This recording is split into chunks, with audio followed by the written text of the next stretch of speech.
We are live with Seth Turnoff. Seth, how you doing today, my brother? I'm great, Nick. Thanks for asking. How are you?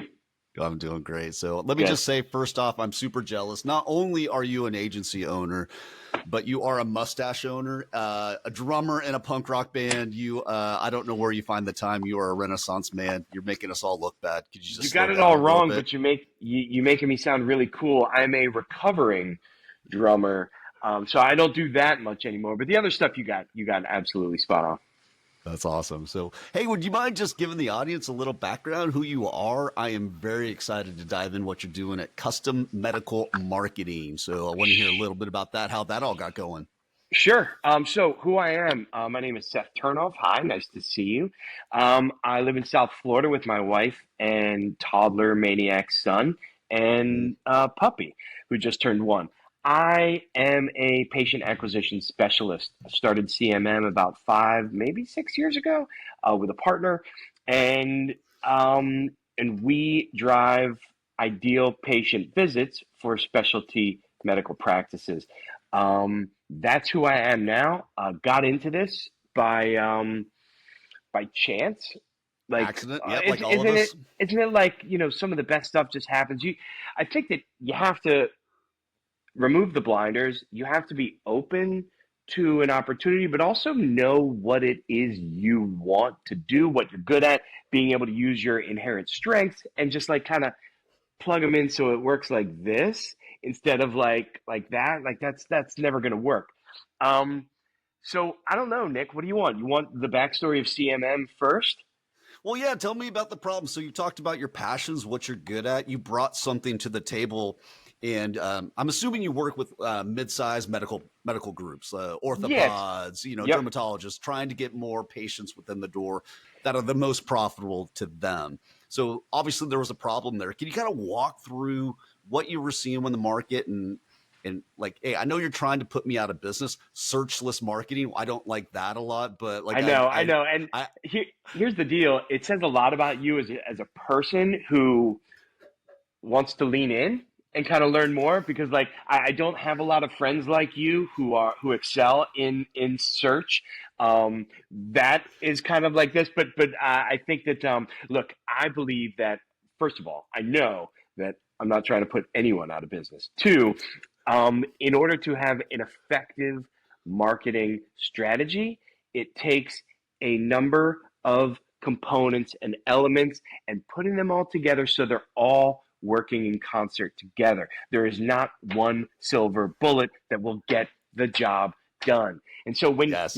most busy clinics are like, we don't need more patients, we don't need more patients, and they're running around with their hair on fire trying to put out those the issues that always arise. So what happens is that the clinicians are becoming overworked, right? I spoke to it's not uncommon for a busy orthopedic specialist to see 50, 60 patients a day when they're in clinic. And I asked one of them, I'm like, how at what level are you able to give yourself and your expertise when you're on patient number like 48, 49, as opposed to like patient 3 or 4? Now, I'm not here to solve all the problems in the industry, right? But one thing that we focus on that we are really good at is identifying or helping our clients identify their high value patients and not just based on revenue.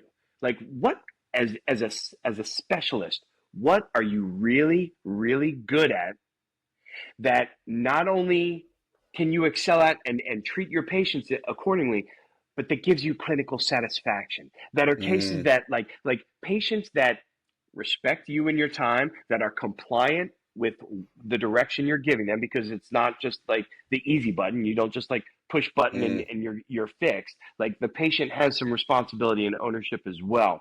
So, the problem is not just more patients. I think when, when I've said that to practices or prospective clients, they're like, whoa, whoa, whoa, whoa, whoa, whoa, we're drowning, right? So, and Mm, that's why, it takes, 6 months to see a cardiologist in some markets. And it's like, mm, how, sure, I get it if you're a patient that has an issue, yeah, you can get bumped to the top, but like, I don't know. And the answer isn't hire more people, open up more locations. I think it's narrow in, which is completely counterintuitive to business. It's Mm, zoom in on who those specific patients are that you love treating, that get you those high reimbursements, that allow you to do what you do without burning out, still maintaining your patient physician experience, right? mm, And and look, everybody just wants to enjoy their lives, and I think it's getting to the point where there's a lot of pressure on the physicians and the clinicians to mm. like more, more, more, more. And I think that's where you get, the goal of business is to scale, right? At all Yeah. costs, grow, grow, grow. But it's like, okay, there's going to become critical mass at some point. Anyway, I just like That's went off. super interesting. I mean, you started the conversations about, hey, I fit like this. You're giving that same conversation to doctors around. You're probably wasting your time on non-ICP patients. Yes, they might be orthopod patients. Yes, they should be coming in. But to your point, if I could attract more of the patients you're passionate about, what you're really good about, it reminds me a lot. You ever read Jonathan Bush's book? No, I'm blanking on the name. He's a founder of Athena, but like he talks a lot about hospitals are too many things to too many people, right? yeah, And so like, but we have you have MD Anderson, the center of excellence, and it's probably a lot cheaper for somebody up in Portland, Maine, to fly to MD Anderson, get the best care possible, where they do it at a very streamlined cost with high efficiency with great outcome. You're bringing that same message to these doctors. You gotta focus. And I don't think enough marketers, we talk about leaning into our ICP and then now crafting messaging that's going to, pull them into the conversation. Seth Godin's great about this. We get their yeah. permission to come into this conversation about, this is the best match for me and my problem, whether the patient and the doctor now putting out that solution. I love that. So I Yeah, don't know if you and have a comment on that. yeah, 100%, Nick. And you brought up a really good point. It's like today, patience. Look, every single one of us, one thing we all have in common, no matter where we are in our lives, we are all consumers. It's the nature Mm, of the beast. So, as consumers, especially health consumers, depending on who our daddy is, meaning who our insurance carrier is, our health yeah. insurance, right? We have more choices. And I think that is leading to the rise of consumerism in healthcare and patients. Whereas now, when we go out for an expensive meal, like we expect this level of service, it's not any different to healthcare. I mean, the delivery of services, because Mm, it's not really focused on yet. I believe that where private practice will win within the next 2 years is getting intentional with who you are supposed to be treating based on your specific expertise as well as reimbursements and leaning into the service side of it. There's no reason that going to the doctor can't be as pleasant of an experience as like going through the Chick-fil-A drive-through where it's like my pleasure and everything just works mm, and it's like and it's seamless and it's like, oh, well, that wasn't, and the bar is set pretty low. Anybody who goes to a doctor's office knows that like, if it's not the attitude from the gal at the front, respect to all the desk workers. Like it's a hard job, and I get it, but you're probably being spread too thin because you're just wearing six different hats. And how can you expect to give appropriate level of service to this patient who is in front of you when you're also doing insurance verifications, doing copays, mm. doing appointment warm ups, and all of these things. And it's like, okay, well, we have you. Oh, also, since you have a TikTok account, you're now our social media director. Yeah, So like, right. let's just see how miserable we can make this person in their role. So the service side of it and the experience side of it is really interesting. And I think if we pay attention to it, hopefully we can all experience healthcare the way it should be, regardless of outcome, right? Because like you get a terrible diagnosis and like you're not going to be like, well, but that was a really nice experience, right? It's different, and we're all human and we all deal with things Yes. differently. But look, for a general checkup, like it can be seamless, it can be frictionless, and it can be kind of like a pleasure. Don't Mm, send me a bill for my copay right? And then don't have a QR code where I can just 3 clicks and I can pay it. So I need to call the practice. Oh, you're closed for lunch and you don't have an AI agent to reroute my call so I can just do it. I have to call back. Like, it's like, what are we doing? Is it not 2025? I can order an Yes. iced coffee to show up at my doorstep in 7 minutes, but you're making me call and put me on. Like, come on. It's like, it's silly. And I'm going to trust you with my labs? Okay. Yeah. All right. Yeah. It's like, come on, what are we doing here? And I get it. And I think the system has just been like so um, Frankenstein in a way. And like, that's why like marketing in healthcare is such a challenge. And this is my theory. And it's because that historically, you're a physician, you didn't really have to market yourself or understand business. Only in the last 10, 15 years did like, with search and having to like rise above or be found, was that even a thing, right? You Right. go to med school, you get your credentials, you hang them on the wall, and you open your doors and you start seeing patients, right? Right? It's You're not right. it's not that way at all. Like the insurance companies don't care. They might have you listed on their portal, but like, that might be the first step someone goes to like seek care if they know they need someone. Just make sure that these providers, these clinics are in network. So Yeah. and that's just the insurance game, and don't get me started on that. I come from revenue cycle. So if you want to talk the insurance game and how just arbitrary and straight up rude it is, both on both sides. Like we could get into that, but that would be the whole show, and we don't need to talk about I don't that. know. We could really put everyone to sleep with revenue cycle management talk. Oh, but it's so sexy, right? it's so important though to these doctors as everything. So, but like to your point, we've made the system itself has created so many friction points to get to the doctor and to create that Ritz-Carlton my pleasure experience. I think that's really cool. I mean, it's really hard, but what I think you're doing is really cool on the searchless marketing side. What I really like about it is just the onboarding side of it, where you're talking leaning into this ICP. You do it with data, and these doctors are sitting on a treasure trove. Yes, it's PI. Yes, it's highly sensitive, but we can anonymize it and we can do a lot of really cool things to lean into this ICP. And yeah, I don't know if you want to take it from the data piece, but I would love how you do that to get to the ICP and give them very pertinent messaging to invite them into the conversation. Can you walk me Sure. from data Yeah, to yeah, yeah. execution? Yeah, so the data, absolutely. Also, I'd love to, because this is what I find really exciting. And there it goes into like, do what you love and, doesn't feel like work, that whole thing. Sure. Yeah.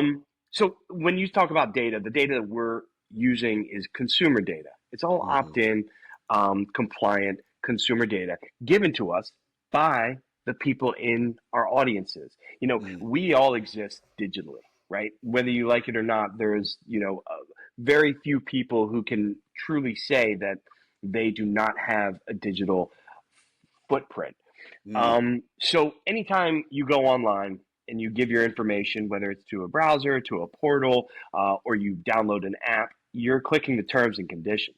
So all of your data is out there. And sure, there's apps and we can download these things and we can scrub and see if our number's out there and why am I getting so many spam calls? And sure, right, Mm-hmm. right. We don't really do that. What we're looking at is data from a consumer standpoint. Obviously, we're looking at the geography, right? It's going to be a tight radius around our clients operating clinics, because why would you put a message or an ad in front of people if they're hours away? That just doesn't make sense. You're covering a wide area. Now we're talking about branding and not performance marketing. So we're Mm-hmm. looking at a geography. Um, we're looking at the traffic that we are looking to drive, right? Who these people are based on who you want to treat. For example, um, bunion audience. Bunions predominantly in women. So bunion audience would be females, usually ages 44 to 46 plus. All right. Mm-hmm. Certain practices are only interested in non-Medicare aged patients. So if that's Got the it. case, we would go 44 to 64 females. I would probably put, depending on where this clinic is located, These women would all be engaged in activities, especially things that where a woman would take her shoes off, Yep. yoga, Pilates, Mm, even aerobics or jogging, Peloton. Um, these women would be shoe shoppers as well mm, as luxury shoe shoppers. They would have a high net worth and a high average household income because not only is there, we don't know if they suffer from bunions, right? Because we can't use CPT codes or DXs or prescriptions in our program. That's right.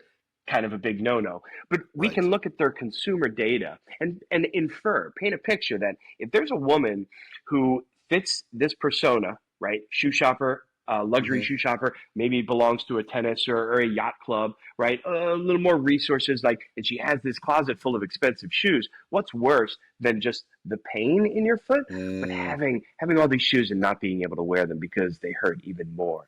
So mm, then we could craft a message that speaks to this specific person and speaks to their desires and mentions something about bunions or foot pain, right? mm, We don't know that these people are suffering from it, but if you can put an ad in front of them that says it and you can warrant a click or someone leaning into that, okay, now we know that we're cooking with gas. And then we can get them into our client's digital environment, probably a landing page where they can learn more about bunions and what they mean and what happens if they go untreated and how easy it is and how professional we are and how we're going to take care of you. And yeah, we do this.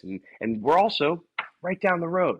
So, mm. that's we're the tip of the spear in terms of creating awareness and getting someone not only aware that you exist, but that you solve the problem they have. And once this consumer can lean in to the solution, we don't have data to support it, Nick, but I know that if you can educate someone on Mm, what's going on with their body and they're leaning into this information and it's clinically valid and but in like normal person speak, not like, technical jargon.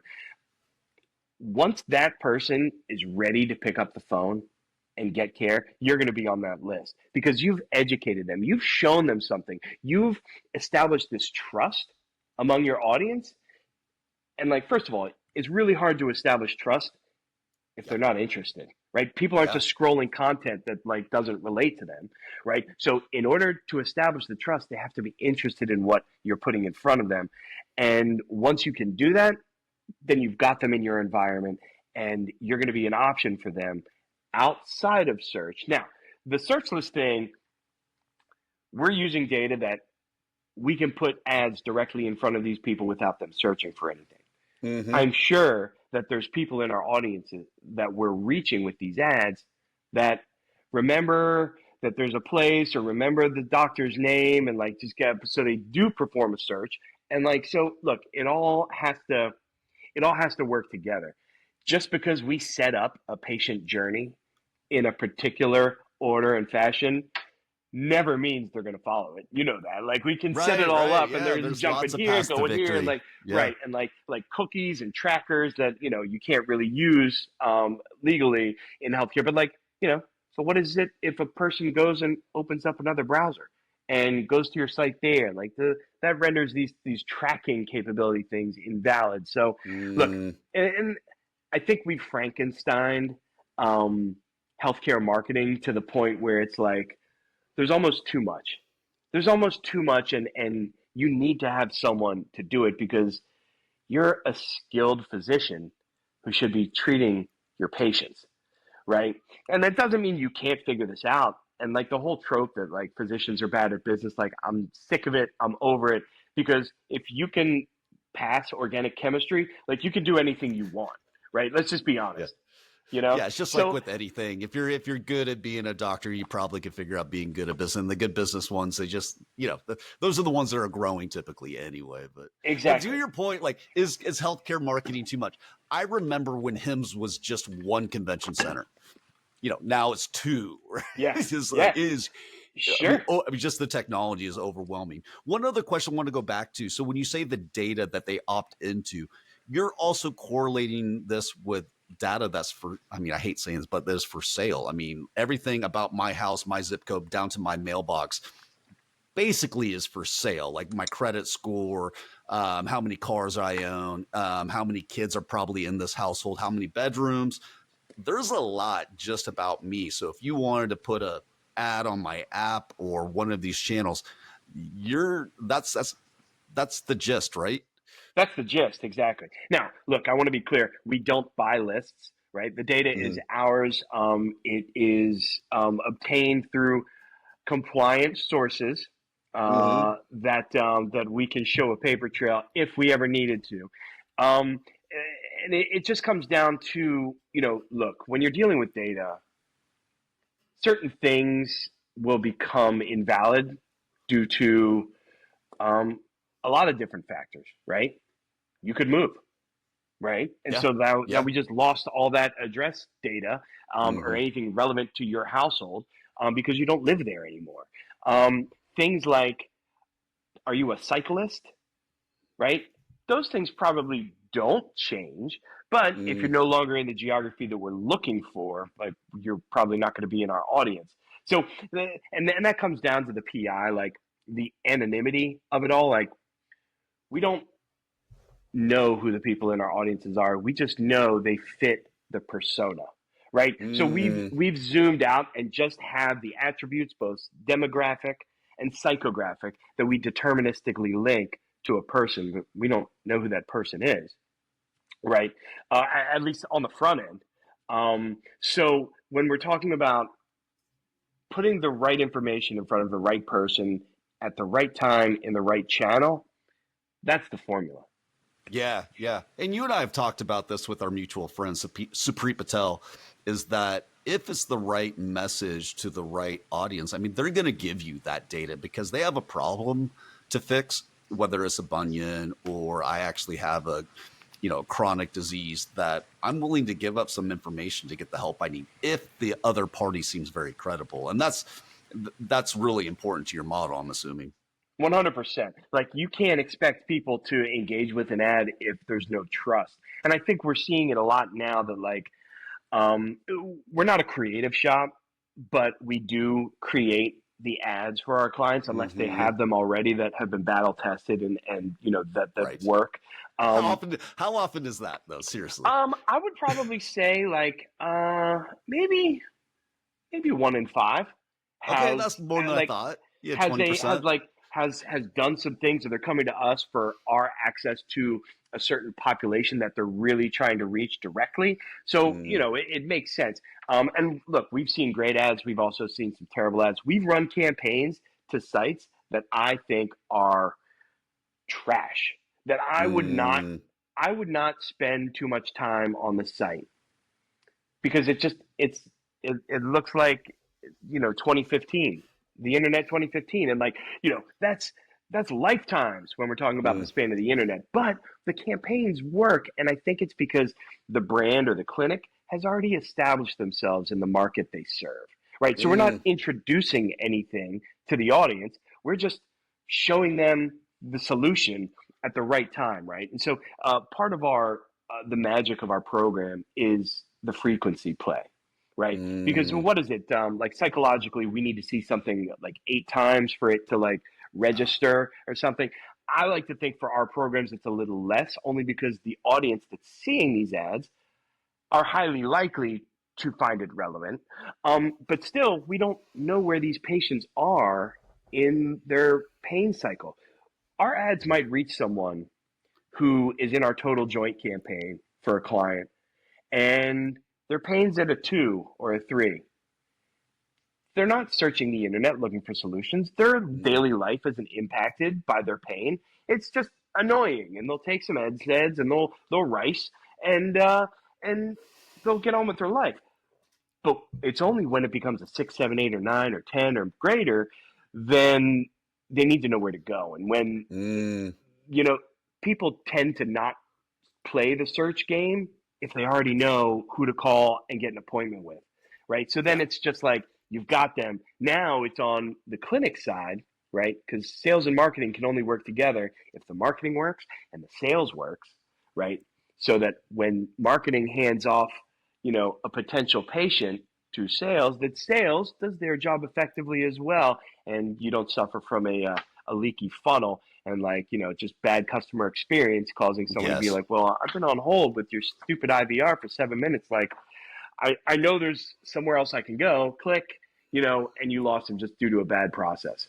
Well, I mean, yeah. I mean, that's the battle the marketer always has. Like, I filled Right. the funnel, Right. and yeah. So maybe shout out to Lisa Care Sherpa that she can help with that. So Yeah, to Jessica too. Yeah, for Jessica, sure. sorry, yeah, sorry Yeah, about this. they do a great job. But seriously, here's another thing, Nick, is that like, okay, you have marketers that do marketing. You have someone like Jessica and Care Sherpa that do this compassionate, empathetic hand holding to a prospective patient who's calling in. The person on the line understands the ailment, understands the pain that someone's going through, and most times, a patient who's experiencing pain or discomfort, a lot of times they just want to be heard. They just want to be heard. And when you can hear them, they feel seen and heard, and they feel easy, and they feel Yeah, like they don't want to get off the phone without getting an appointment booked. And that, from the sales side, is the goal. So, yeah. I mean, it's not, I know I'm simplifying it a lot, but that's the gist. No, I mean it's funny. So my brother is a very successful ophthalmologist in Missouri, and I was just doing my usual internet thing, checking him out. I'm like, and I called him up. I said, "Bro, your reviews are terrible." He said, "Yeah, but I'm a great surgeon." And I was like, "Do people want a good bedside manner, or do they want to see?" I was like, "That's a really good point." So few doctors get to be in the moral high ground of my brother that their name or their track record goes before them, that they're able to get patients no matter what. So, Mm-hmm. he's like, look at my clinical outcomes versus my bedside manner. I was like, hey, fair enough. Fair enough. If That's you're a able to that's do that as a business owner, go for it, right? Yeah, Go for it. But that's an interesting response though. But from the patient side, look, I mean, yeah, look, he'll as lose out. He'll lose out. But at the end yeah, of the he'll lose day, a if he's able couple. to make that, yeah, Yeah, I mean, like if he's winning more than he's losing, that's the goal. That's a really interesting response, and I love the confidence in it. And he's not saying he's not trying to dispute each one and be like, oh, well, some people just have an axe to grind, and like we get that. And yeah, as yeah, yeah. consumers, people who read reviews, like we can see through that, and we get that like everybody has an off day, and like okay, Yeah. people are only going to review the best or the worst. There's very Mhm. rare reviews that people are like it was okay. Like you're just not going to spend the time to go on and do that. Yeah. But then you have the Karens, which it's another thing. I'm sorry, bro. I love you, and I know you're a great doctor. I don't want to I don't throw him under the. He doesn't listen to this anyway. He's obviously so. But He's too busy treating his patients with he's too exceptional busy bedside being manner awesome. and positive He's too outcomes. busy being. Yeah, well, Yeah, he's too that's busy. all right. Can you go back? Okay, so I got the ICP. I got the data. I know where to go. Oh man, I'm gonna ask you a hard question. Okay, so now we have these channels, and we got to allocate budget. Yeah, Facebook ads, mobile ads. Like, what are we doing here, Seth? Like, walk me sure. through because that's a hard decision for all of us marketers. Super, super hard decision. So I break it down like this: like, what's the budget, and what's the goal? And that second question is kind of a trick because I know their goal. Their goal Right. is to see more patients and to get a positive return from the spend. Easy. So depending on the budget, all of our programs will lead with social. There's Okay. no way around the engagement, and I chalk it up to the fact that social media, Facebook and Instagram, the Meta platform, it's digital recreation. You're not doing anything on the platform. You're scrolling, you're checking out pics, you're just it's kind of mindless, but you have the bandwidth and time that if you see something that hits you, you have time to click into it and kind of learn more. And we've seen our engagement rates for our social campaigns versus any other channel. They win like 3 or 4 to 1 um, Really? Okay. across the board. So Mm, another great channel for us is programmatic display, right? The banner ads, the different mhm. dimensions that we bid on in real time when a person is going and a site is loading. It's the whole algorithm that when we load our audience, our system knows when these people are going into an environment where we can be in front of them, right? Whether it's Forbes.com, ESPN.com, the sites that people go to already, that we can be in front of them. So while this is great for not for engagement, it's great for just that subconscious awareness, right? What we're trying to do is a pattern disrupt, because they're already on a site doing something, and we're trying to put something in front of them, getting them to click on that instead. So it's not impossible, but it's a little bit more of a challenge than in social media. So the key is to understand the mindset of the user in that channel. What are they there doing? And that's why social beats most of them. And there's other channels that we can explore, like programmatic audio, putting audio ads in front of podcasts, or using OTT or streaming services, putting video ads in front of shows. And these are all great for awareness and branding, but they don't have that clickable component that someone sees something, they can click it, and they can actually like book an appointment within 3 clicks, right? Or get to a number they can call and complete that call to action, right? I will watch TV with my phone, but I'm not ready to like scan a QR code and like go in if I see something relevant. I don't think most people are. But look, I think branding, it's an important play as well. Let me give you an example. We all have seen billboards, right?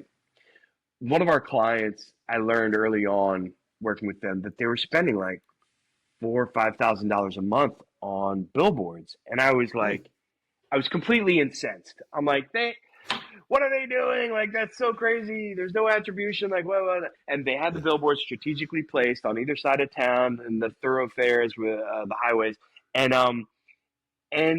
based on their campaigns and the results that we've been getting for them, or that they've been getting through our campaign. I don't have the data to support it, but I know for a fact that those billboards helped our campaign, because instead of introducing something to someone fresh, like, they've seen the logo, they know what this place does, and it's brand awareness that like it all goes into the same pot, right? And as long as it's all paints a positive picture, and they feel they get a positive sense from your brand, then you're in good position, right? So I think psychologically, like all of the touches, it all helps, right? Some you can just attribute to the others. Yeah, it's really interesting. On the SEO side, we do a lot of content trying to build authority for our clients. And one of the things that really important now with AI, this is really weird. You got robots trying to find humans that have authority, right? And so we encourage our founders and our CEOs to do more authoring, or to put their name and face, pictures of the actual team instead of stock imagery, like put that into the blogs and the service pages. I'm assuming that's got to be even more important on the medical side, because like it's a personal interaction with another human being, another doctor who's going to be treating me. So are you encouraging these doctors to be more prevalent in these ads? If they want to, I think that, look, it's the same thing. Like, it's the same thing. Like, look, certain docs are like, you're not going to make me dance on TikTok. It's like, no, like, nah, unless you want to. Like, it can do some pretty great things, but no, we're not going to make you dance, doc. I think that people connect with people more than they connect with a building or a brand. Just plain and simple. So we're running a campaign right now. We launched it about 3 weeks ago for endoscopic, minimally invasive spine specialty clinic. And these docs, these guys are awesome. I love their approach to patients and to medicine and what they're building here. We are running 3 ads in the Meta platform. 2 of the ads do not have a picture of them in it. One of the ads does. That ad with the picture of the docs in it, engagement is the top. It's the top performer. So, it's important to have the other ones and put forth the narrative and the message of like, you've tried everything. Now try something that's just going to work, right? Stop messing around. And when you're dealing with pain patients, it's tricky. There's a lot of trickiness, and like, but people who live with chronic pain, like, they just want to be better, and their confidence level is pretty low that you can help them because they've tried all these other things. So, there's a lot at play here. We are very clear. We are not clinical, right? I jokingly refer to myself as a clinical tourist. I do not.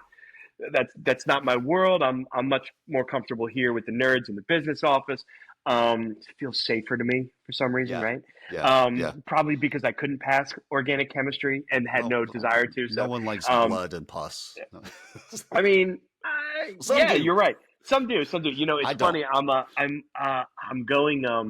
actually going to a lab this weekend for that same client. He's teaching this lab, this cadaver lab, and these techniques. And so, in my mind, I'm thinking like, look, we want to put forth compelling imagery. So I'm going to go to this lab, and what's more compelling than, oh, my surgeon also teaches surgeons? Like, I want my surgeon to teach other stuff. Like, that's the surgeon I want to. Surgeon of So surgeons. I'm going there to get some footage. And I'm not a photographer. I'm just going to do my best. Wish me luck. But it's a cadaver lab, and I told my wife, and she's like, "Bro," she's like, "What are you like? It's not gonna be good for you. You're gonna pass out, or you're gonna do something stupid. You're gonna like gag, or just know when to just thanks, I got what I need, and just dip out." Gosh. But we're talking about compelling messaging and narratives, and I think it's important to put ourselves in the patient's shoes and try to establish some empathy of what these people are going through and what would register with them. And that's like the antithesis of what AI is doing. Yeah. And I've played around with some apps and some platforms that, you just upload your logos and your colors and your fonts, and we'll generate these ads for all the ads look like they were generated by a computer. Now, Yeah. I'm sure that that's going to change soon, and that there will be access to real people, or like real looking, that like, I remember the first iterations of AI imagery, and it was like you have them make a person and it's got like 7 fingers, and it's just like, it just doesn't, or someone eating something, and it's just like, remember that? I saw some video of like Will Smith eating pasta, and it was just like, oh, like, what is that? It was bananas. Yeah. The old, not the old, from the second Tron movie where Jeff Bridges is very washed over, but like, the young, that's interesting. I want to go back. So you talked about the Meta platform, or just anywhere, or even the Google now, where you're doing the retargeting ads. Have you seen changes with AI? Because you're living in those ads more. I mean, I read about it more, but this, we have an SEM team that does some of that, but we're tracking it. What are you noticing? So on the back end, first of all, we don't retarget. We can in certain channels, but it's dicey from a HIPAA compliance standpoint. What we prefer doing the following is just around with cookies. Exactly. What we prefer to do is just increase the frequency that people see ads. So we're not tracking them; they're just going to be seeing more ads if they're in our audience. From on the back end side, I think AI is like probably saving me, I don't know, maybe 3-4 hours a week, just in the way that we can analyze our data, our deployment and engagement data. And like, I got fairly good at reading the tea leaves, and like can just like look at it, but I have to be able to tell a story, right? And tell a story why certain ads are doing better.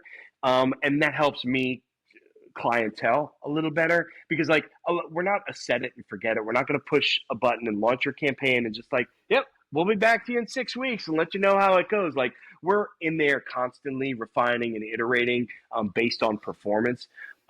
So I think being able to not only tell the story and have AI help like comb through it. And if anyone asks, any of my clients are like, hey, are you using AI to do that? I will, without hesitation, say 100% I'm doing it. Can I do it on my own? Yes, I can. But it's going to take me probably triple, quad times to do it than, if I can just run it through. And it's probably going to not miss things like I would, just being a human being, right? And so, look, everyone can be scared, and I think in the last 4 months, more people have kind of like chilled out.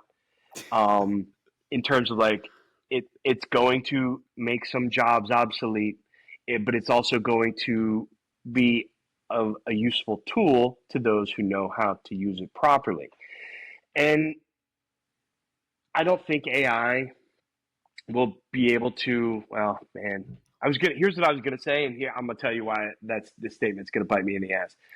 AI will not be able to provide a human level of service. No, of course it can. Of course it will be. Just not yet. And it doesn't. It Not yet. doesn't play. It doesn't play. It's not riding shotgun with us yet in terms of being client facing or like our clients right now. They deserve and appreciate some hand holding and appreciate a human touch to like show them and explain them. And like I've had some metric report calls. The our point people for our clients who are the marketing people, like the marketing strategists or the marketing directors, like we'll nerd out. And like a 45-minute call will be an hour and a half, and we'll just get deep and we'll talk about like conceptualized thing and like it's a lot of fun to do it, especially when we're making decisions based on what the data is telling us. Some of our clients who are just my point person is the specialist. Just tell me exactly what I need to know and don't take up, my mental real estate because I'm actually, saving lives here. So just, yeah. And I'm happy to get in where I fit in. I get it. No offense taken. Yeah. No, I mean, that's the race right now. It's the race for chat bots. I don't know if you saw the news story about Klarna, that big software company, but they they had AI running their whole customer service group, and they rolled it back to humans again because of the endless loops people were in, and the misunderstanding of the conversation. Again, if I call an orthopedic office because I have horrible torn meniscus and I want to make sure that I get to the right doc. I mean, I did my research. This is the meniscus person. She's the one that does this. She's going to be the best. She's going to walk me through this. And that person, her front line of defense is me coming into that digital doorway or that phone doorway and make sure that I get on her schedule to get my consultation about my knee. So I don't know. I'm saying that from actual experience, but so. Right. Was it painful for you? No pun intended. Was it seamless and frictionless, or was it like, did it give you some like headache going through that, or was it like, pretty straightforward? Yeah, so I went to, I got second opinions, right? It was third opinions because, certain doctors, they want to do surgery right away. Others are like, take a more, conservative approach, yeah. Right? But the front door I just noticed was, I won't name the clinic's name, but there was a doctor that just seemed, lights out. But everything about the process to get to him was lights off. I was like, I don't know. I mean, because I'm thinking about the whole value chain from, the examination, the MRI, to the surgery, to the post-op. Like, what's that going to look like? I don't know if I could stand or like he might be great, but that right. The whole I don't have a lot of confidence. Ecosystem, right? Yeah. The ecosystem he's attached to doesn't leave you with full confidence. Yeah, it's tricky. Whereas the other ones, yeah, I mean. And some groups here in Atlanta, we very competitive orthopedic market right here in Atlanta. Like, I know all about it. Yeah, you know all about them, right? And you know who they are, but they've invested in that value chain from MRI to rehab. Like, that is all within their revenue. And they get you in and they make it difficult for you to leave because it's all right there, right? And I think, look, there's value. They do a good job at it because they want me to come back for the other knee, which is by chance because I'm very physically active and I'm going to need the other one. Of course. Well, I mean, like, look, it's expensive to acquire a patient, right? It's much less expensive to keep that patient, right? Mm-hmm. So therein lies like, okay, so what service lines can we offer to make our services in our clinic sticky? What can we do? And that's when they have the in-house PT. That's when they have the in-house MRI and imaging. Mm-hmm. And if you're a patient already, you know how it goes. I think that like there's a clinic there that I did some competitive analysis in that market, And so I know the big players, I know the little players, I know the annual revenues, I know the Yep. technology that they're all using, and there's a couple of them that have multiple technologies that have different robots. I think there's one that has, Mm, all three robots that I don't I don't understand. I mean, it it was impressive, but also from a business perspective, confusing. Look, yep. I have to believe that the people in the business office and the C-suite know what they're doing, and I'm not going to tell them that they're wrong. But But we like to the say here whole in the South, maybe you overcook the grits, right? well, I mean, there's nothing worse than taking something so honest and pure and simple Yeah. and ruining it because you just didn't pay attention, right? And I Mm-hmm. think that's a lot of it. And going back to um, the the sales cycle and the process, like so, you have marketing that can be its own like like solar system, right? Mm. And you have sales operations that can be its own thing. You have patient experience, and none of these are clinical. We haven't even None of it is clinical. begun to so there's all these functioning departments, if you will, that are all pretty important. If one goes overlooked, the whole thing falls apart, and then you have a patient who feels like, yeah, it was like lights off when I went Yeah. to try to get care, and like that's not making anyone feel good. Yeah. Yeah. That was great. Seth, we did about 45 minutes. I so appreciate you taking the time out of your busy day working with the clients. How can people find you? Want to give some websites, some handles? What do you got? Yeah, what do we got? Best way to get me is on my LinkedIn. My name is Seth Turnoff, believe it or not. I'm active there on LinkedIn, so pop a like on it. Maybe engage with some meaningful comments. That's always Yeah. fun. I love meeting new people that way, and then kind of it's bizarre. Or our website, custommedicalmarketing.com. You can reach me there. But I'm usually hanging out on LinkedIn. It's I love the it. the douchiest thing I've ever said in my life. Please believe me. I Um, know you're hanging out there. I like your posts. You're always you're positive. Your branding is positive, whether it's from the mustache to the happy pictures to the photo bombing, and good content. You're actually adding value to your community, which I think is number that's one. that's the name of the game. And when I started actively posting on LinkedIn, I had a couple rules for myself. And the first one is that like people are on social media to like escape. Like I'm Yeah. never gonna get on there and complain. Like there's enough of that, and life is like I'm not here to beat anyone down. Like let's just take a breath, okay? Yeah. And it can be edutaining, right? It can be Yep. educational. It can be entertaining. It can be something that people want to engage with, and like that's the name of the game. And also for me, it had to be fun. And once it starts feeling like more work or something I have to do, like I'm out. I'm out Good because for I you. already have a job, and like so. Good for But you. but I appreciate that, Nick. Thank you very much. Seth, you're awesome. Thank you for the time. Let's do it again. You I mind? can't wait. All Absolutely, man. right. This is a lot of fun, Nick. I love you, brother. Appreciate it.